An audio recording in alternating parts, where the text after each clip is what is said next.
Well, good afternoon, everyone. The H1B guy here, and today the H1B guy live with MobSquad's Arif Khimani discussing H1B visa alternatives as the H1B lottery is looming a mere 9 days away, as well as covering some of the latest updates for immigration to Canada in 2024.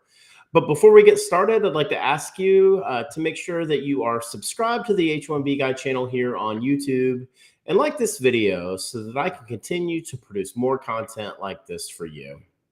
I did want to mention that today's live stream is brought to you exclusively by MobSquad. And if you are a technology professional facing U.S. work visa related challenges, don't leave your fate up to chance. Our partner MobSquad has a solution. Join the squad. Well, I am really excited to welcome in Arif again here today on the platform.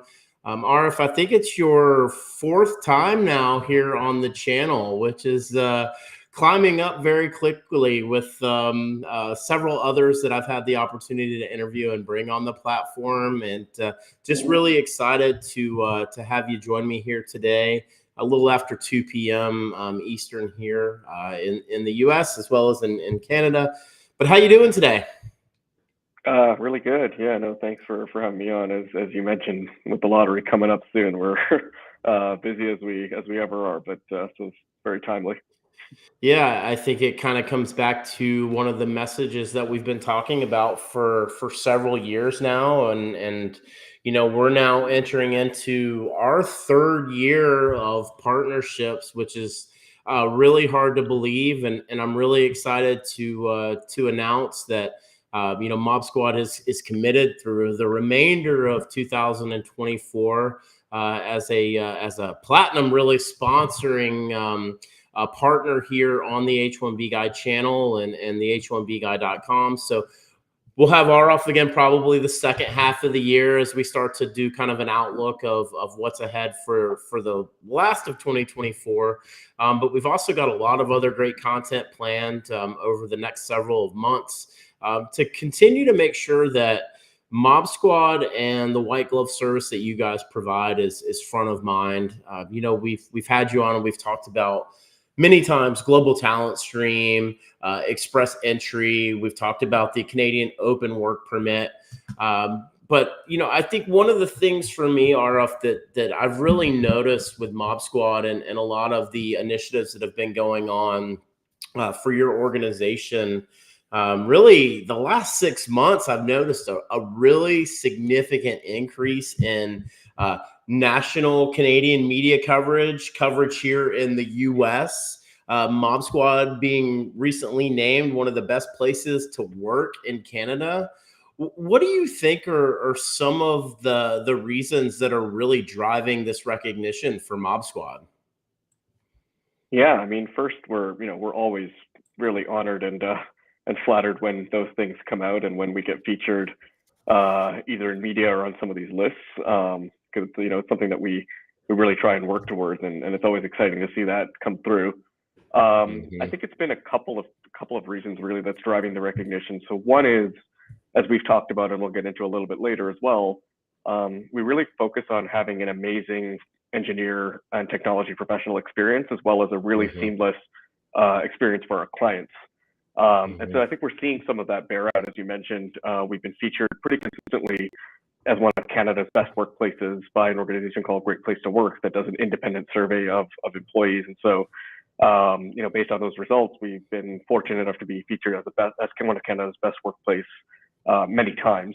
And then one that was recent for us, Forbes recently published their inaugural Canada's Best Startup Employers list, which is done completely independently. You don't even actually apply. They just use their own metrics and research to come up with that list. And so that one was actually a surprise for us because we didn't apply for it, but we were of course very happy to be featured there. And the reason that we're happy for it is that we really do try and put a lot of time, effort, and energy into the engineer experience, and want to make sure that those that do come here, especially because a lot of them it's the first time in Canada, are having a great experience for themselves as well as their families. And so it's nice to see that reflected.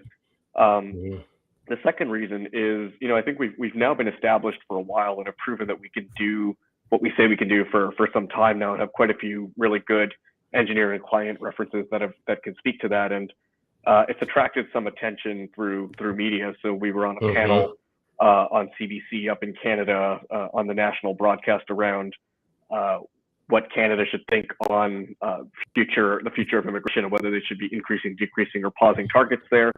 And then we were also on BNN Bloomberg, just speaking against the company a little bit, but also this pathway and how it can eventually basically help the country as well as the technology professionals that are a part of that. And so I think, just over time, because we've been successful at helping quite a number of people at this point, it's attracted some attention where, we're starting to get some calls on if you want to be on, be seen as an expert on any of these things, which we certainly do our best to try and do.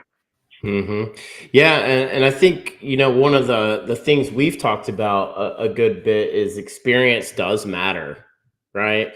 You mentioned that it's in our staffing world, the candidate experience matters, and a lot of that is doing what you say you're going to do. And I think that's one of the things around MobSquad and kind of as I call it, the white glove service, right?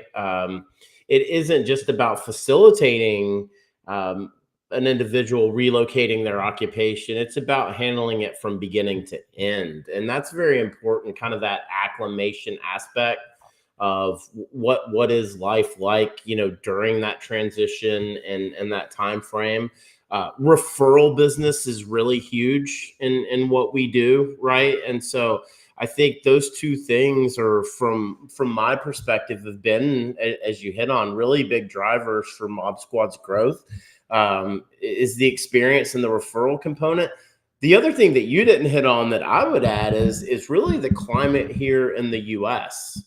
And I think that has been a real driving factor to MobSquad's recognition and growth as well, is that you really have kind of established yourself, and in my perspective, as one of, if not the premier, professional employer organizations and facilitating these transitions for high skilled immigrants that are currently living and working in the U.S. So I think it's probably a good reminder of why the timing on this is key, as I alluded to. We're a mere 9 days away from the H1B lottery for fiscal year 2025 opening for registrations, and that's going to run from March 6th through the 22nd. So it's 16 days, and a lot of attorneys that I work with very closely here in the U.S. are saying that you really need to have your case ready to go in very early in the portal. So I'm curious, what are some of the H1B visa alternatives for those who are really facing a very high probability of not being selected in this year's lottery?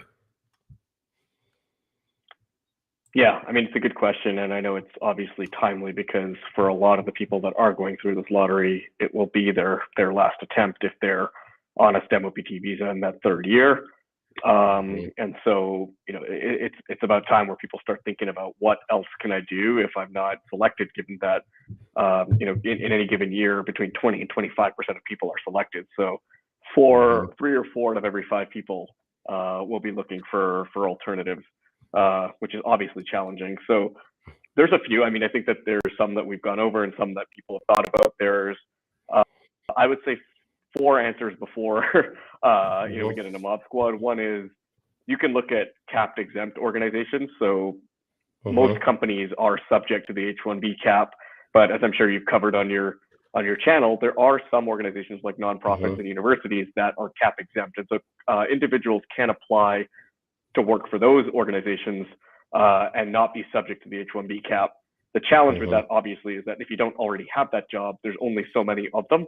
And when you're looking at hundreds of thousands of people not getting selected in the H1B for a handful of jobs, it can be challenging. It also means that you're changing jobs, which means a new organization. It could mean a lower salary. It could mean a lot of things for you that are not necessarily ideal, but it's obviously an option that's out there. There's two school-related options. So one is you can go back to school full-time, which comes with the ability to get a new study permit. But you, of course, wouldn't have your job. You would be paying for school, and you would be potentially pausing your career. So there comes with those potential caveats. And then there's, of course, the Day One CPT program, where you could potentially go to school and study in the U.S., which is a decent option, and that it at least allows you to continue working, but can be very challenging because you're, again, paying for school and doing school at the same time as you're working. And generally your work expectations will not change, but you'll have all of this additional school work. And I cite this example because we actually did have somebody last year, what we were hoping to work with. They, obviously wanted to stay in the U.S. And so they elected to go with a Day One CPT school while they kept their job, and ended up finding that it was too much for them, and actually ended up leaving the job to return to school because they couldn't balance both, but weren't able to stay at the job unless they had the school. So they ended up having to choose school. So option, not ideal, but it's there. The other one is more of an obvious one. People can return to their home country. It's generally a last resort because you've obviously come to North America for a reason in most cases, and that you want to stay there and you want to have that North American dream. But of course, if there's no other options, you've exhausted that, there's the home country option. And then the final one, which obviously, I am biased towards, is to consider Canada, and specifically MobSquad. So, if you are a tech professional who is unable to remain in the U.S. because of visa-related issues, we can generally work with most companies in the U.S.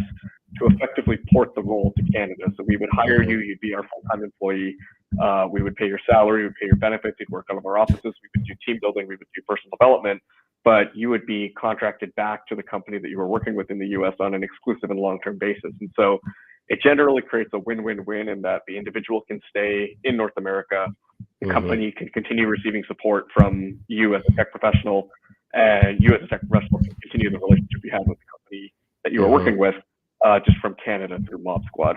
And the last thing I'll say on this is, it's very expedited. So we can get work permits in as quick as 4 weeks.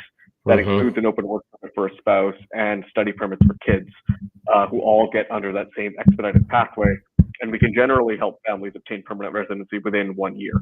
And so if you find yourself in a situation where you've lost the lottery and have a very limited window in which to leave the U.S., we generally can work with expedited timelines, but would suggest that if you think you might be in that situation, that you reach out now, because that will obviously help expedite the process further.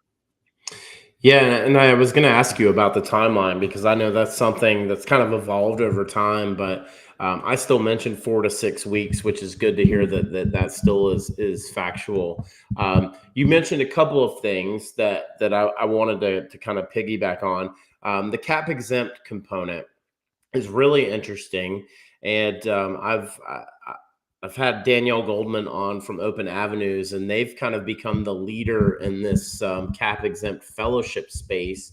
And so just a little plug for them and what they do, because they've entered into some pretty extensive partnerships with some universities in the Northeast, and a lot of individuals are really finding benefit in that. The other thing I wanted to hit on is, you mentioned Day One CPT, which is always something that I recommend, but the caveat is 2 things. One, can you get the financial assistance, or can you afford it?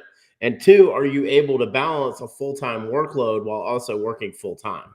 And a lot of individuals do struggle with both kind of aspects of the components there.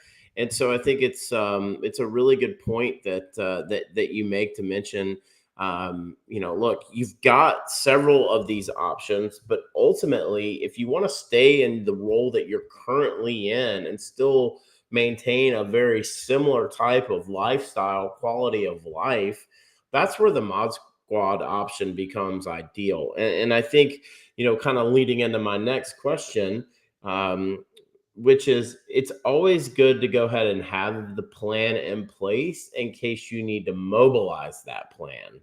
And ultimately, knowing that from when an offer is accepted to when an individual could be living and working in Canada is roughly about a month, is really good when we start to look at timelines here as we move forward, right? Because if you think about the H1B lottery as a whole, opens March 6th, closes on the 22nd.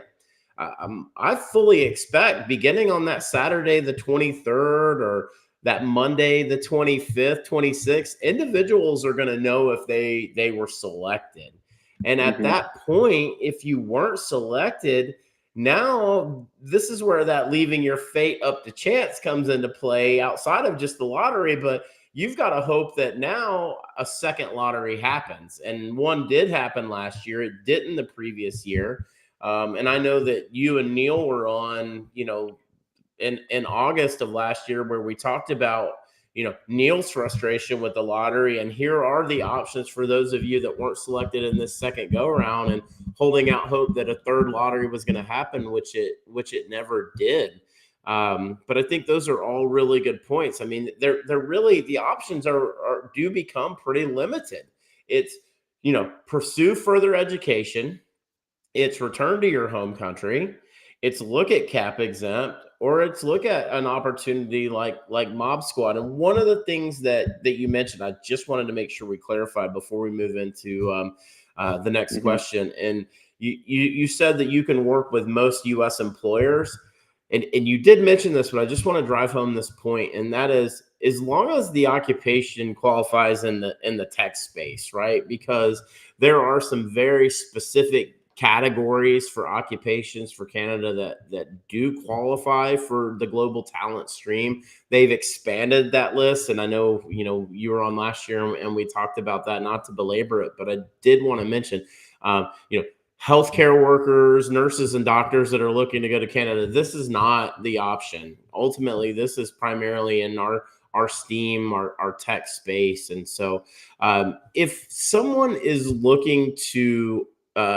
initiate the qualification process with MobSquad, outside of using the link that I always provide in our Yeah. video descriptions, what is the best way for someone to communicate with MobSquad to understand if their occupation qualifies, and kind of really initiating that conversation? Yeah, so the best way to do that is if you go to our website, which is just mobsquad.io, you will see a button in the right corner that just says get started. Mhm. And from there, you will see options depending on who you are, right? So if you are a technology professional facing US work visa issues, there's a Mhm. button there that you would press. And the reason we do it this way is just so that we can help triage where you should go. And Mhm. each one of them has forms that would help us understand enough to see if we can help. We try to keep it Mhm. really basic. Like we're not asking you 100 questions to get started. We just need some very basic information so that we can have, we can get back to you with a really good answer off the bat and kind of let you know right away, like, hey, this is something we can actually help with. Let's do X, Y, Z. Or, Mhm. as you said, if it's a nurse potentially, we can just say right Mhm. away, like, unfortunately, this is not something we're able to do, Mhm. and save their time with that exercise. And so, Mhm. yeah, going to that link that you published here Yep. is the best way to do that. And then we'll take it from there. We've got a team of people that are very, very responsive. So as soon as Mhm. we get things in, we're able to get back to people very quickly, especially at this time of year where we know it's important to hear back fast. Mhm. Yeah, speed matters, right? Like folks Mm-hmm. are, anxiety is kind of heightened in lottery season, is what I always like to say. Yeah. And my request is, if you use this link, just let them know that you heard about them from the H1B Guy channel. Of course, the link is in the description if you want to use it that route. But I did want to make sure that we simplified it here for everyone, Yeah. so that it was really easy to find. And I think one of the things I really like about how it breaks it down is, hey, there's three different buckets, as you mentioned. Look, somebody that's already living and working in Canada that may be looking for a new opportunity, that's kind of part of the staffing component to what MobSquad does. The other piece is a tech professional living and working in the US. And then last is, maybe you're an employer that has an employee that you've had multiple failed lottery attempts, and you don't want to lose that employee. You want them to maintain their employment with you guys. There's an option for you as well. The last kind of piggyback question on this, RF, that I wanted to ask is, let's say a tech professional reaches out to you and it's deemed that they can qualify. What's the easiest approach for them in initiating that conversation with their employer? Yeah, for sure. And thank you earlier as well for clarifying that, this is really focused on technology professionals. There are some other engineers we can help, like electrical engineers, for example. And if you're ever not Yep. sure, we should suggest you reach out and we can see what works. The one good thing is it doesn't matter what company you're working with, right? So it doesn't have to be a technology company. It's more role dependent than client dependent. Mm-hmm. Um, but yeah, I mean, sorry, the question was around, Yeah, initiating the conversation with the yeah, employer once they've qualified. yeah. So if somebody reaches out to us, we can then share with them information that would be helpful to share with the company. So some of this is just around like how the arrangement works, making sure that companies understand how seamless it is, and that like they don't need to have any setup in Canada for this to work. Like we basically have done all of that for them. So we Mm-hmm. would manage for a company the employment of the individual, any benefits, any remittances, office space, and any of the kind of legal, tax, and HR requirements and operational requirements of being in Canada are all taken care of by MobSquad. Because a lot of companies, when they see a solution, don't necessarily want to figure out what it takes to open another entity in another country or what it takes to manage people across the border, and we would take care of all of that. Additionally, these companies would be assured that their IP is protected in the same way that it is in the US. And so Mm-hmm. generally when people will talk to us, we'll first see like, can they qualify for what we're doing? And if they Mm-hmm. can, we will then arm them with some information that they can take back to their company to say, here's a little bit about Mob Squad so that, Mm-hmm. we can just give the information direct in that sense. And then we always encourage, of course, that once that initial conversation is had, for the company to just talk to us directly, Mm-hmm. because then we can start getting into the contractual details and the timeline and how everything actually works from a legal perspective.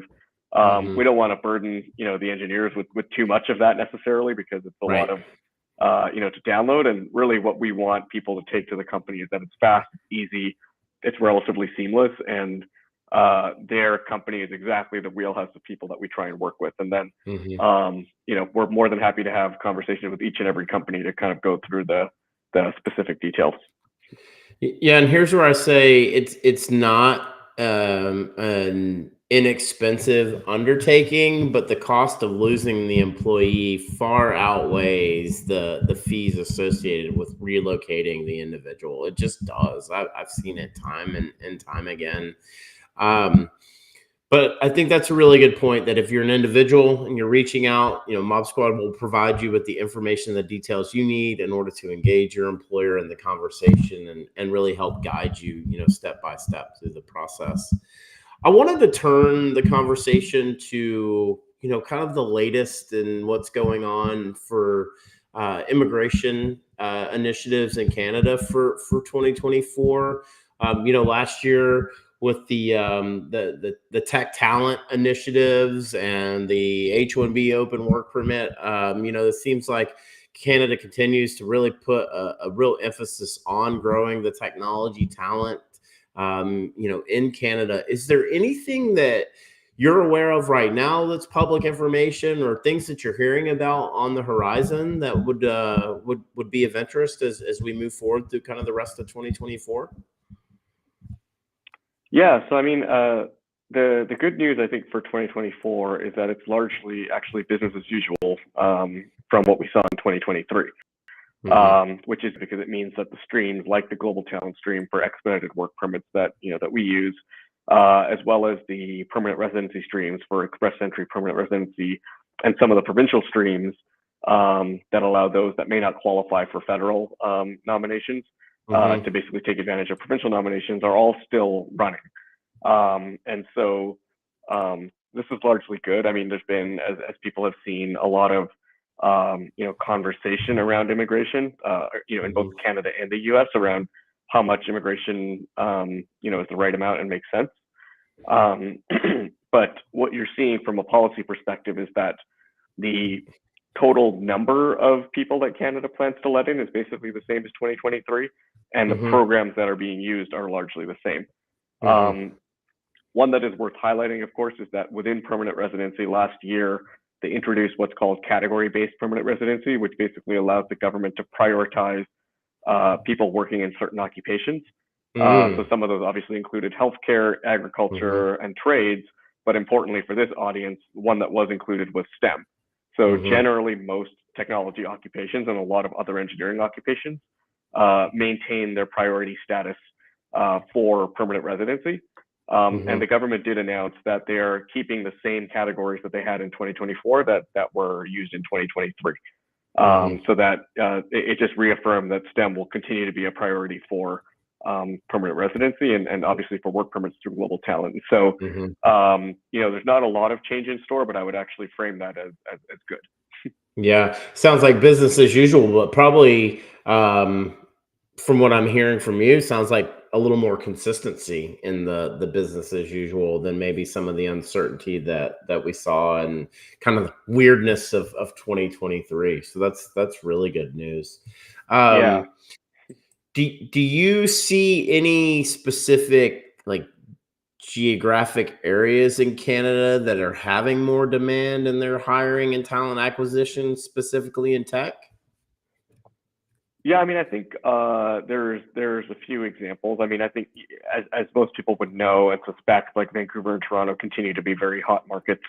There's a lot of companies being founded in both of those markets, and a lot of companies that are growing in those markets that continue to need high amounts of tech talent, in addition to other talent, but technology specifically. I would also highlight Calgary, which has been a growing market. It's actually where our headquarters is, and that market has grown significantly over the last few years. There's been a substantial amount of investment made both by venture capitalists as well as just the government as well to grow that economy and really expand the technology scene out there. And so you're starting to see the impact of that with a lot of companies either being founded there or companies opening quite large offices there. IBM had an announcement, Emphasis had an announcement where they've opened or expanded offices there, Amazon as well. And so, it's something worth looking at, especially for those that are coming with families, because the one advantage that Calgary has over Vancouver and Toronto is the cost of living is still, relatively affordable compared to the other markets. Like I know there's been a lot of publication and noise recently around how expensive housing can be in Vancouver and Toronto, and you would see that Calgary still has that the housing market is not necessarily caught up with the demand for tech talent. So the advantages there. So I just wanted to highlight that because everybody expects the usual answers, but Calgary seeing some growth.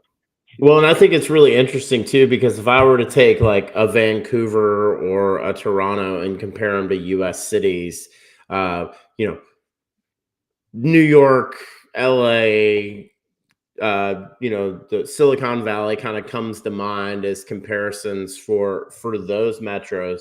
But then if I were to take Calgary and compare it to like a US based city, I'd compare it more to where I sit in Atlanta, Georgia, or like a Dallas, Texas, where the tech hiring demand is there. The housing market is still really good, but it's nothing like what we see in those really kind of top 5 major, real estate metros. And that's a really good point. And very interesting to see. That's where, again, an opportunity to increase footprint, but reduce expenses and also maintain quality of life for your employees is really important. What about skill sets? What are you seeing right now is most in demand in Canada? Yeah, so this would largely mirror probably what people are seeing in the US. So as you would expect, there's always demand for full stack engineers and backend engineers as well. And those who have more experience tend to get more positions. So if you're 5 years of experience, you'll tend to see more favorable results. And if you're 8 years to 10 years, even better, because it's really hard to find senior talent, especially in the full stack field. And then the other two I would highlight are data science. So obviously that's a growing need for a lot of companies.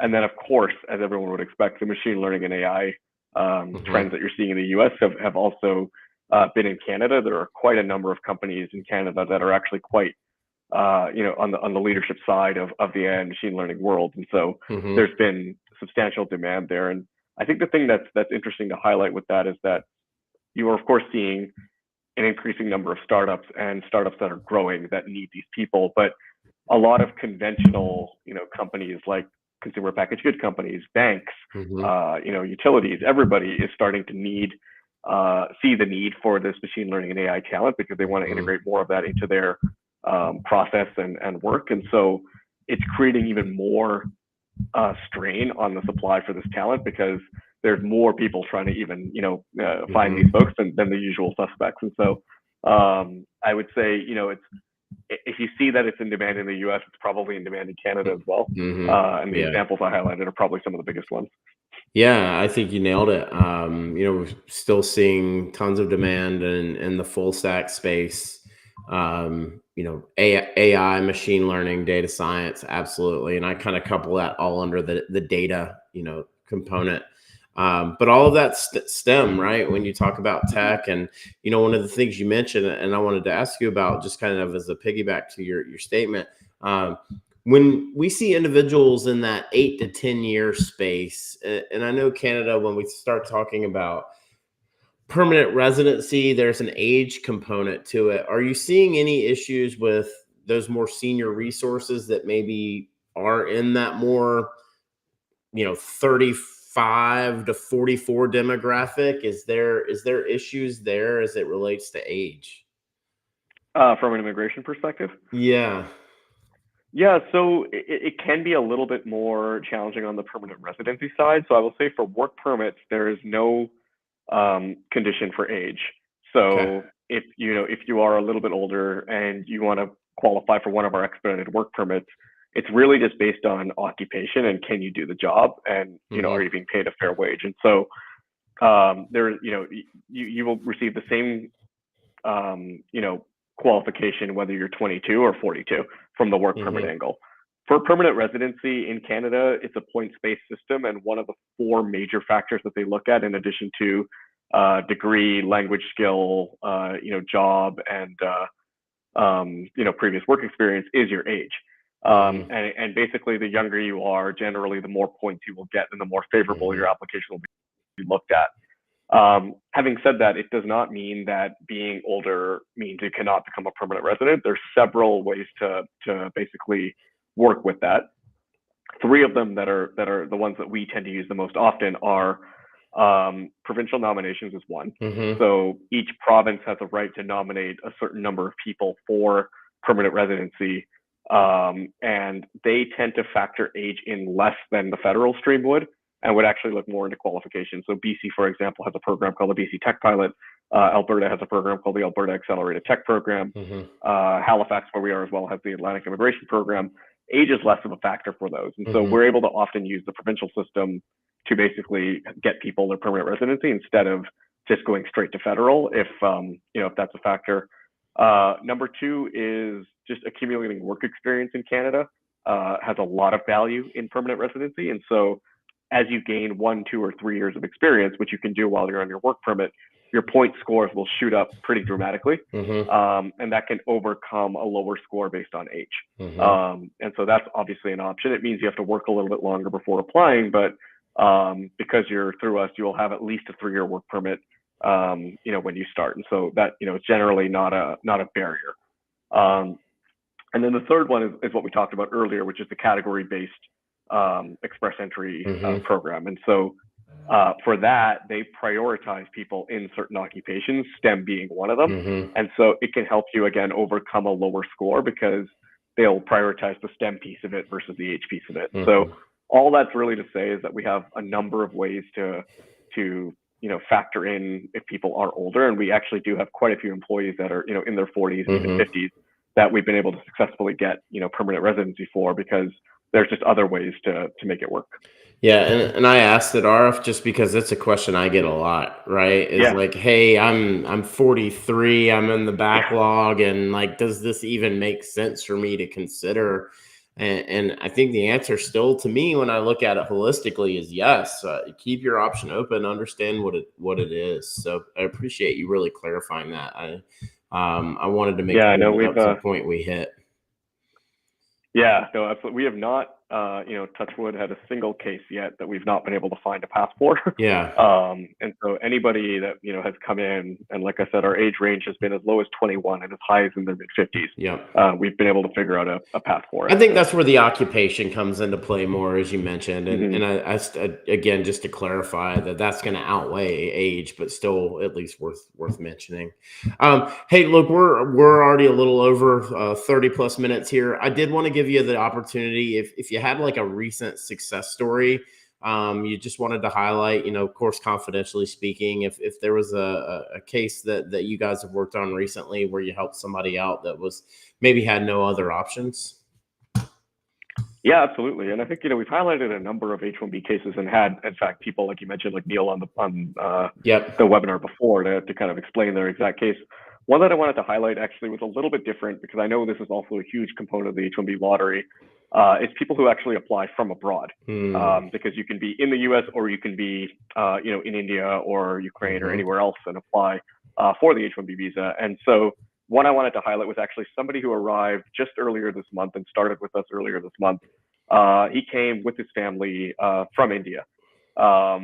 And he was working with a company in California, and they had wanted him to come to North America, obviously to be closer to the main operations and be able to work closer with the team. They actually elected not to go with the H1B lottery just because A, it only happens once a year, Right. and B, the odds are so stacked against them that they said, why don't we just explore Canada as an option for you, because we can basically run our program at any point in the year, and it's always kind of a 4 to 6 week timeline. And so it was actually a great case where this individual joined us directly in Canada. He's much closer to the team that he works with in California and can, easily get there, or they can come see him at any time. Their time zone congruent. And kind of going back to the very first things we touched on, it was his very first time actually leaving India, let alone coming to Canada. Wow. So, we really made sure we worked with him, his family. They have a young kid. Yeah. In getting them settled, getting them arrived, meeting them at the airport, taking them to their initial apartment, helping them book that initial apartment, and, just kind of making sure that as they join, they have all of their logistics taken care of, and also have a chance to meet with our team here. So we do a bunch of events and stuff so that they can feel like they're a part of the community. And a lot of our events involve the whole family so that, spouses can also, feel like they have that community as well. And so I wanted to pick that one just because I know that, about half the lottery are going to be people that aren't actually in the US. And we want to make sure that we know that they also have this option if their company is willing to consider that. And, often these companies are putting them through the lottery because they want them in the US.